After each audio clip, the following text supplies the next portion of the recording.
My name's Evan Grayboys. I'm one of the head and neck surgical oncologists and a member of the Cancer Prevention and Control Program here at Hollings, and the very proud director of the Survivorship and Cancer Outcomes Research Program, or SCOR.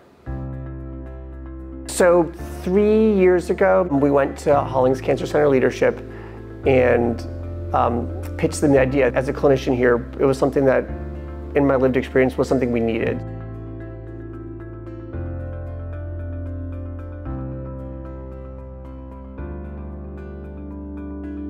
Caring for patients within our system, I think we did a lot that was really good on the clinical side, but recognized it could be better. And then on the research space within our Cancer Prevention and Control Program, there was a lot of expertise on how to help prevent cancers through maybe tobacco cessation or vaccination, and a lot of effort on screening, and then but not as much on the sort of like what happens after you get cancer space. And so there was a couple of researchers in that area doing really great work, and the SCOR program helped build infrastructure around the research side and the clinical side to bring sort of everyone in that same tent. That was, I think, the premise of SCOR. But we really could take what we have on campus and make it so much better for patients and caregivers and research. And so it has really three important mission pillars. First and foremost is to transform and really optimize the way we deliver care to cancer survivors and their caregivers. Second, and almost equally important, is to foster really innovative research into cancer survivorship care, and that's sort of like how we help manage side effects of cancer treatment, or how we help improve the way in which care is delivered. We think about managing the financial implications of cancer treatment. So a lot of new research in this space led by Hollings researchers. And then finally, to help inspire and train the next generations of clinicians and researchers. And importantly, brings survivors and caregivers together. So we have survivors represented in many of the things that we do. There's a Hollings Cancer Survivorship Working Group.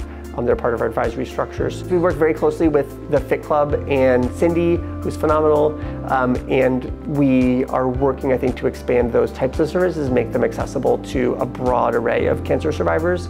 You know, we had our first SCOR Cancer Survivorship Symposium this past June during National Cancer Survivor Month. We had over 75 attendees at that symposium, an array of speakers from across the state. So I think those sorts of educational events that bring clinicians, researchers, patients, caregivers. We had, I think, about an equal mix between clinicians, researchers, and patients and caregivers at that event, made possible through things like LOWVELO support.